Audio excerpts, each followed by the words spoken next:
Et si un simple fruit pouvait devenir la clé d'une révolution silencieuse? Oseriez-vous miser tout ce que vous avez pour reprendre enfin le contrôle de votre destin dans un monde où chaque ressource semble déjà confisquée par d'autres? En l'an 2025, le Burkina Faso prend une décision radicale qui passe presque inaperçue dans le tumulte mondial. Il suspend l'exportation brute de noix de karité. Pour beaucoup, ce geste ressemble à une simple manœuvre technique, une note administrative sans conséquence. Mais à y regarder de plus près, se cache derrière cette mesure un défi frontal à l'ordre économique mondial, un acte de résistance qui bouleverse la chaîne de valeur et la domination établie depuis des décennies. Pourquoi un des pays les plus pauvres du globe refuserait-il volontairement des milliards de francs CFA en échange d'une matière première aussi précieuse? Il faut comprendre que le karité n'est pas seulement un fruit, ni seulement une ressource économique, il est le pilier invisible de la survie de plus de 3 millions de Burkinabés, en majorité des femmes rurales. Pour elles, chaque noix ramassée dans la poussière du Sahel est synonyme de solidarité, d'espoir, parfois d'émancipation, et souvent de survie. Imaginez un matin dans la brousse, à l'aube, où des milliers de femmes, parfois accompagnées de leurs filles, se rendent dans la savane pour ramasser les fruits qui tombaient. Chaque geste, chaque chant, chaque rire partagé autour d'un panier de karité tisse des liens sociaux ancestraux. Depuis des générations, ce sont elles qui ramassent, trient, lavent, font sécher, grillent, pilent et finalement transforment le fruit en beurre. Ce n'est pas qu'une tâche, c'est un rituel, une tradition, une source de dignité. Pourtant, jusqu'à récemment, la richesse produite par ce labeur s'envolait vers l'Europe, l'Asie ou l'Amérique du Nord. Les multinationales prospéraient, les intermédiaires s'enrichissaient, mais les mains qui récoltaient restaient vides. Dans la filière classique, le schéma était implacable. La matière première quittait le pays à l'état brut pour être raffinée et conditionnée ailleurs, puis revendue à des prix multipliés par 10, parfois par 20, sur les marchés occidentaux. Pour chaque kilo de beurre de karité vendu dans une boutique chic de Paris ou de Londres, la productrice burkinabé ne recevait souvent que quelques centimes. Ce système, hérité de la colonisation, enfermait le Burkina Faso dans une dépendance toxique et condamnait la majorité des familles rurales à une précarité chronique, presque invisible pour le reste du monde. Cela rappelle tristement l'histoire du cacao en Côte d'Ivoire ou du café en Éthiopie. Des matières premières précieuses mais dont la transformation et la réelle création de valeur se font loin des producteurs, générant richesse et emploi ailleurs. Face à cette injustice, des initiatives locales sont nées. Depuis une vingtaine d'années, les femmes se sont organisées en coopératives. Ces groupements leur permettent de mutualiser leurs ressources, d'acheter ensemble des équipements coûteux, d'accéder à des formations sur la qualité, l'hygiène et la gestion. Elles se regroupent pour négocier de meilleurs prix avec les acheteurs, pour faire face aux imprévus climatiques, et pour défendre leurs droits face à des intermédiaires souvent sans scrupules. Prenons l'exemple de la coopérative Songthaaba, créée il y a plus de 15 ans dans la région du Centre-Ouest. Partie de quelques dizaines de membres, elle regroupe aujourd'hui plus de 1000 femmes, qui ont pu acheter des presses mécaniques, améliorer leurs conditions de travail et même exporter leur propre beurre de karité en Europe sous un label équitable. Cette réussite a inspiré d'autres villages, d'autres régions, ouvrant la voie à un modèle plus équitable. Mais malgré ces succès, l'équilibre restait fragile. Les usines locales, souvent sous-équipées, n'arrivant pas à absorber tout le volume de noix produites. La majorité partait encore à l'exportation brute, laissant le pays dépendant des aléas des marchés mondiaux, des fluctuations de prix et de la demande étrangère. Les emplois créés localement restaient bon limités et la plus grande part de la valeur continuait de s'évaporer à l'étranger. En 2025, un tournant décisif survient. Le gouvernement burkinabé décide de suspendre toute exportation brute de noix de karité pour la campagne 2025-2026. Cette mesure, passée presque sous silence à l'international, bouleverse le cœur même du marché mondial du karité. Désormais, un quart de la récolte nationale est réservé de droit aux transformateurs locaux, une mesure sans précédent dans l'histoire du pays. Ce quota ouvre enfin les portes des meilleures noix aux coopératives féminines et aux usines burkinabées, jusqu'alors marginalisées. Fini le temps où la matière première filait à l'étranger, laissant les productrices sans espoir d'accéder à la vraie valeur ajoutée. Dans les villages, la transformation est palpable. Plus d'ateliers, plus de femmes employées, des jeunes qui reviennent des villes pour travailler localement. L'économie commence à tourner à un nouveau rythme. Les coopératives innovent. Certaines investissent dans des emballages écologiques, d'autres adaptent leurs produits aux exigences des marchés européens ou asiatiques, comme le beurre fouetté ou les savons artisanaux. Des plateformes numériques voient le jour pour connecter directement les productrices aux acheteurs internationaux, court-circuitant les intermédiaires traditionnels. Mais cette nouvelle donne ne plaît pas à tout le monde. Les exportateurs historiques, privés de leur rente, crient au scandale. Les grands acheteurs internationaux, habitués à des cargaisons massives à bas prix, menacent de se tourner vers d'autres pays fournisseurs, comme le Ghana ou le Nigeria. Dans les médias occidentaux, certains éditorialistes dénoncent une entrave à la liberté du commerce et agitent le spectre d'une pénurie de beurre de karité dans les rayons. Ce bras de fer va bien au-delà de l'économie. Il touche à la souveraineté, à l'identité, à la possibilité d'imaginer un autre modèle. Pour la première fois, le Burkina Faso ose dire non, ose imposer ses règles, ose miser sur ses propres forces. C'est un pari sur l'avenir, sur la capacité à créer localement des emplois, de la valeur et de la dignité. Pour mieux comprendre la portée de cette mesure, faisons un détour par quelques exemples historiques. Dans les années 70, la Malaisie et l'Indonésie ont imposé des quotas et des taxes à l'exportation de caoutchouc brut, forçant leur industrie à se développer localement. Aujourd'hui, ces pays sont devenus des géants mondiaux, non seulement de la production, mais aussi de la transformation, avec des centaines de milliers d'emplois créés et une maîtrise totale de la chaîne de valeur.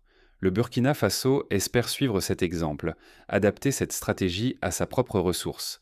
Mais la route est semée d'obstacles. La contrebande persiste, alimentée par la demande internationale et des circuits parallèles où l'argent circule vite. Certaines coopératives peinent à écouler leurs stocks, faute d'accès à des marchés solvables ou de financement suffisant pour acheter des équipements performants.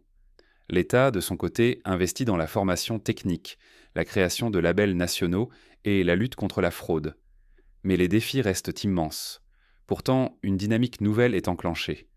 D'autres pays africains observent et s'inspirent de l'exemple burkinabé. Au Mali, au Bénin, au Togo, des voix s'élèvent pour réclamer à leur tour une transformation locale des matières premières, une réappropriation de la richesse produite.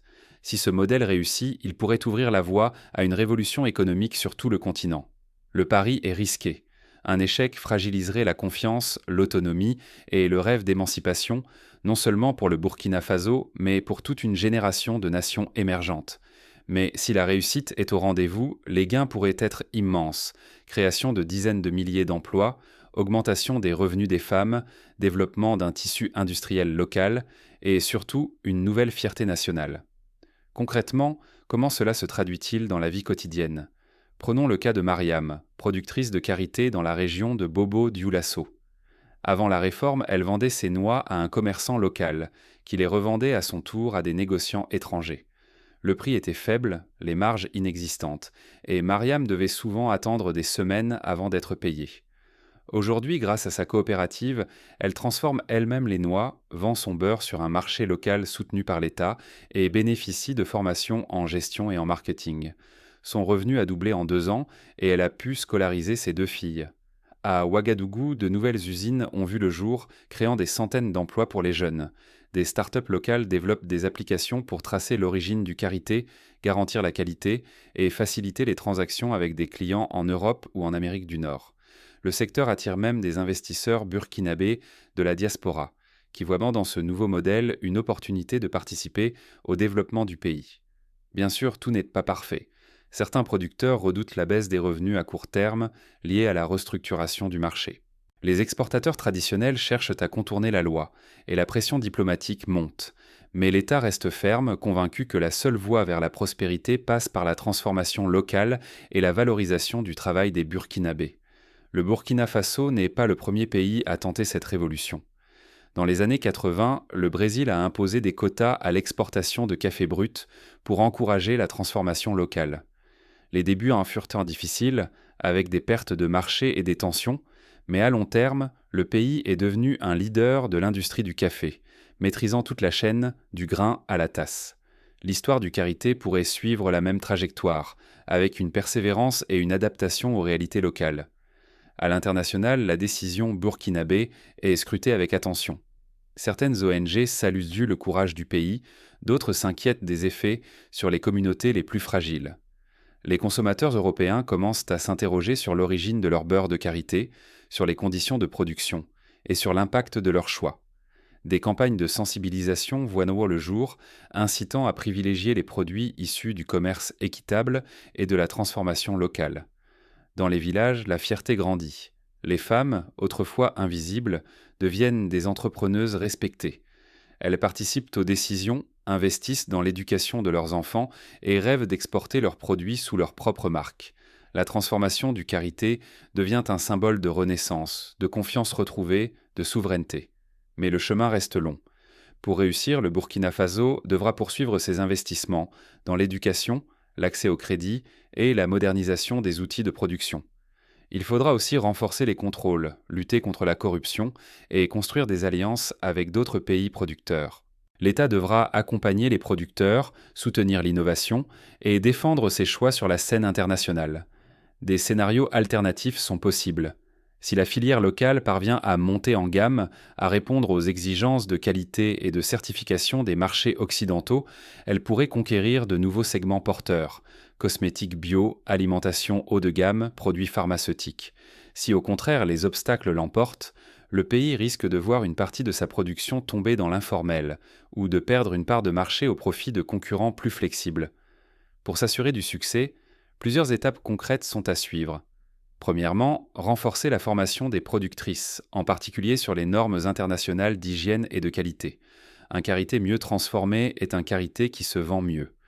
Deuxièmement, investir dans les infrastructures, presse mécanique, laboratoires de contrôle, entrepôts de stockage modernes. Cela suppose des partenariats avec des ONG, des bailleurs internationaux et des entreprises locales. Troisièmement, développer des marques nationales fortes, capables de rivaliser avec les grands noms mondiaux. Cela passe par la création de labels de qualité, la promotion du Made in Burkina Faso et la participation à des salons internationaux. Quatrièmement, créer des plateformes numériques pour connecter directement les coopératives aux acheteurs, court-circuitant les chaînes d'intermédiaires qui grignotent la valeur à chaque étape. Cinquièmement, défendre la politique à l'international, en expliquant qu'il ne s'agit pas de protectionnisme, mais d'un rééquilibrage historique. La solidarité africaine peut jouer un rôle, notamment via l'Union africaine ou la CEDEAO, pour éviter l'isolement du Burkina Faso. Enfin, encourager la recherche et l'innovation, pour développer de nouveaux usages du karité, crème médicinale, compléments alimentaires, bioplastiques. Le potentiel est immense, à condition d'investir dans la science et la technologie. Ce pari n'est pas qu'un acte économique. C'est un choix de société, une déclaration d'indépendance, un appel à la dignité. L'histoire nous a montré que la dépendance à l'exportation brute enferme les pays dans la pauvreté, tandis que la transformation locale ouvre des perspectives de croissance, de justice et d'émancipation. Sous la présidence d'Ibrahim Traoré, la politique industrielle s'est muée en affaires populaires. L'État a déployé des subventions inédites, favorisé l'accès au crédit pour les coopératives et engagé une lutte sans merci contre la fraude. De nouveaux labels nationaux garantissent un beurre de karité 100% burkinabé, traçable de l'arbre jusqu'au pot sur l'étagère. L'objectif est limpide: renforcer les chaînes de valeur internes, donner la priorité aux producteurs locaux et faire en sorte que la richesse du karité profite d'abord aux communautés du Burkina Faso. Les usines en Inde, souvent dirigées par des femmes, bénéficient désormais d'un accès prioritaire aux meilleures récoltes. La fuite des stocks bruts ralentit, l'emploi local décolle et la confiance renaît. Malgré tout, la vigilance reste de mise. Les forces opposées ne désarment pas. Contrebande, pression diplomatique, tentative de contournement. Mais la dynamique est enclenchée et l'exemple burkinabé inspire au-delà de ses frontières. D'autres nations observent, analysent et parfois imitent. En filigrane, l'enjeu dépasse la seule filière karité. Il s'agit de croire qu'on peut transformer la richesse sur place, offrir confiance et pouvoir à des millions de femmes et d'hommes et faire de l'Afrique un laboratoire d'émancipation économique. Si ce modèle réussit, il démontrera qu'un continent peut inventer son propre chemin, loin des diktats du Nord. Alors quel sera le bilan de cette audace? Que restera-t-il dans 5, 10 ou 20 ans de cette suspension radicale? Tout commence par un geste fort, un refus net de l'exportation brute et une volonté affirmée d'imposer un nouveau cap. Mais cette décision soulève autant d'espoir que de tensions, jusque dans les villages producteurs. Et si la prochaine grande révolution africaine naissait, non pas dans les mines ou les raffineries, mais dans un simple bol de karité? En 2025, le Burkina Faso a pris une décision qui dépasse le cadre économique. C'est un signal discret, mais il vibre déjà bien au-delà des frontières du pays. C'est l'espoir de voir la valeur rester sur sa propre terre, de voir la richesse nourrir d'abord ceux qui la créent, de faire grandir la confiance collective. Plutôt que de céder à la facilité des revenus rapides, le Burkina Faso a fait le choix audacieux de transformer localement son karité. Il a refusé d'être relégué au rôle de fournisseur pour les industries du Nord et a revendiqué la pleine souveraineté sur la richesse générée par le travail de millions de femmes. C'est un acte de dignité, une reprise de contrôle, une invitation à repenser le progrès. Désormais, la valeur ne se compte plus seulement en devises ou en chiffres de croissance, mais en dignité retrouvée, en souveraineté, en émancipation. Le Burkina Faso propose une vision différente. Et si la vraie richesse était celle qui nourrit les villages, qui fait grandir la confiance, qui reste au pays? Ce choix n'est pas une leçon donnée au monde. C'est une invitation à interroger nos propres évidences, à repenser ce que nous appelons progrès, valeur et solidarité. Car si nous nous contentons des anciens schémas, nous risquons tous de confondre croissance et prospérité, exportation et développement, quantité et qualité de vie. Dans le sillage de cette révolution tranquille, une question demeure. Et si d'autres ressources, d'autres peuples osaient à leur tour inventer leur propre chemin? Le Burkina Faso ouvre la voie, mais l'histoire reste à écrire. Oserons-nous, nous aussi, croire en la valeur de ce qui